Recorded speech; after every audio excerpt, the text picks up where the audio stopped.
మరి ఎందుకు ఆవేశంతో ఒక తెలంగాణలో కాంగ్రెస్ అభివృద్ధి చేయట్లేదని చెప్పి మాట్లాడుతున్నారు అర్థమైతలేదు. కానీ ఒక్క మాట చెప్పగలుగుతున్నాం, కాంగ్రెస్ పార్టీ పేదల పార్టీ, ఈ దేశ స్వాతంత్రం కోసం పోరాటం చేసిన పార్టీ, తెలంగాణ రాష్ట్రాన్ని ఇచ్చిన పార్టీ, బడుగు బలహీన వర్గాలకు ముఖ్యంగా రైతులకు అండగా ఉండే పార్టీ ఏదంటే కాంగ్రెస్ పార్టీ.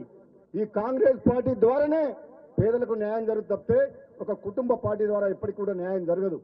కాబట్టి సోదరులారా, ఏది ఏమైనా కానీ సోదరులు కోమటిరెడ్డి వెంకటరెడ్డి గారి నాయకత్వంలో, ఉత్తమ్ కుమార్ రెడ్డి గారి నాయకత్వంలో జిల్లాలో వెనుకబడిన అభివృద్ధిని కానీ, నిర్లక్ష్యంగా వదిలేసిన ప్రాజెక్టుల విషయంలో కానీ ముందుకు పోయే బాధ్యత మనది.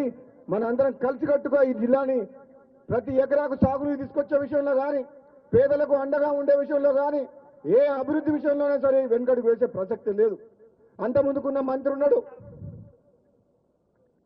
వాళ్లకు పదవులు ఉన్నాయి కానీ వాళ్ళ ముఖ్యమంత్రి దగ్గర మాట్లాడే ధైర్యం లేదు. మనకున్న మంత్రులు కేవలమే, కానీ ముఖ్యమంత్రి స్థాయి ఉన్న వాళ్ళిద్దరు కూడా ఉత్తమ్ కుమార్ రెడ్డి గారు కావచ్చు, కోమటిరెడ్డి వెంకటరెడ్డి గారు కావచ్చు, మామూలు నాయకులు కాదు. వెంకటరెడ్డి గారు తెలంగాణ కోసం మంత్రి పదవి త్యాగం చేసినంటే ఈ ప్రజల పట్ల, ఈ నల్లగొండ జిల్లా పట్ల, ఈ తెలంగాణ రాష్ట్రం పట్ల ఎంత కమిట్మెంట్ ఉన్నదో అర్థం చేసుకోవాలి. పదవుల కోసం పాకులాడే వ్యక్తి కాదు కోమటిరెడ్డి వెంకటరెడ్డి. తన పదవినే తృణప్రాయంగా వదిలేసింది. ఆ రోజు తెలంగాణలో పిల్లలు చనిపోతుంటే కోమటిరెడ్డి వెంకటరెడ్డి గారు మంత్రి పదవిని వదిలేసినంటే మామూలు విషయం కాదు.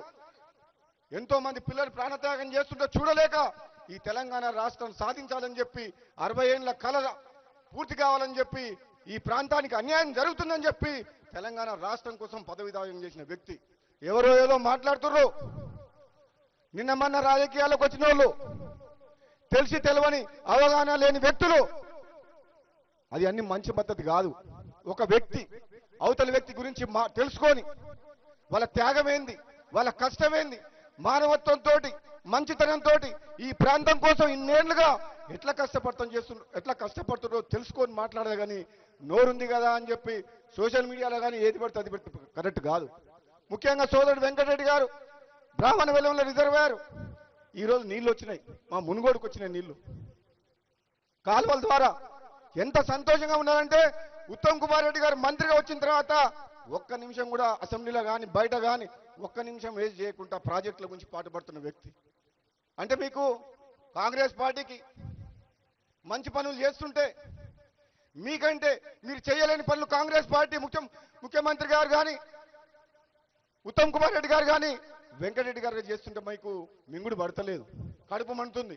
నేను చెప్పిన అసెంబ్లీలో కూడా మీకు ఒక్కరికే తెలివి ఉందని అనుకోకండి. మీరు ఒక్కరే పోరాటం చేస్తే తెలంగాణ రాలేదు.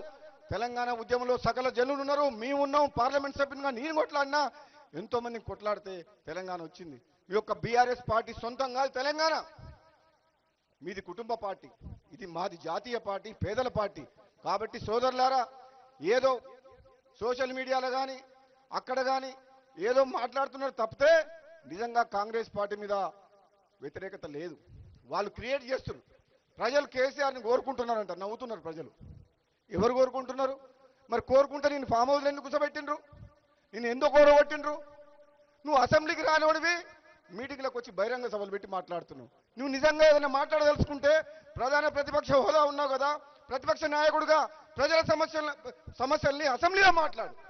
మాకు ఆ సలహాలు ఈ సూచనలు తప్పు చేస్తే మమ్మల్ని అడుగు, మేము చెప్తాం. మీరు మాట్లాడుతూ మీరు చేసిన నిర్వాహకం ఏంది, మీరు చేసిన అప్పులు ఏంది, మీరు కట్టిన ప్రాజెక్టులు ఎట్లా కూలిపోయినాయి, ఈ రాష్ట్రాన్ని సర్వనాశనం చేసింది ఎట్లా చేసిన మేము చెప్తాం అసెంబ్లీ సాక్షిగా. మా ఇరిగేషన్ మినిస్టర్ గారు చెప్పారు, రాష్ట్రంలో ఇరిగేషన్ ప్రాజెక్టుల పరిస్థితి ఏంది, రాష్ట్రంలో ఆర్థిక పరిస్థితి ఏంది, రాష్ట్రంలో కరెంటు పరిస్థితి ఏంది, రాష్ట్రంలో అప్పులు ఎట్లున్నాయి, ఉన్నది ఉన్నట్టుగా తెల్ల కాగితం మీద చూపించినాం. ఎందుకు రాలేదు కేసీఆర్ అని అడుగుతున్నా. అసెంబ్లీకి దమ్ముంటే అసెంబ్లీకి రా. తెలంగాణ ప్రజలు ఇచ్చిన తీర్పును గౌరవించి ప్రతిపక్ష హోదాలో వచ్చి ప్రతిపక్ష నాయకుడిగా మాట్లాడు. మీ సమాధానం చెప్తావు. నువ్వు ఎంత నిర్వాహకం చేసినావు, నువ్వు కుటుంబం ఎట్లా దోచుకున్నావు, వేల కోట్లు లక్షల కోట్ల రూపాయలు ఎట్లా అప్పుల పాలైంది రాష్ట్రం అని చెప్పి మేము చెప్తున్నాం.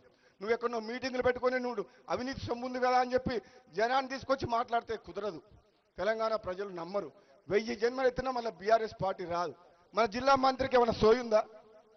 వెంకటరెడ్డి గారినా విమర్శించేది? అసలు ఆయనకు ఆత్మగౌరవం ఉందా? కేసీఆర్తో మాట్లాడే దమ్ముందా? ఇక్కడ ఉన్న ప్రజానాయకుడు, మా ఎమ్మెల్యేలు, ఎంపీలు, మేమందరం మామూలు వాళ్ళం కాదు, అసాధ్యులం.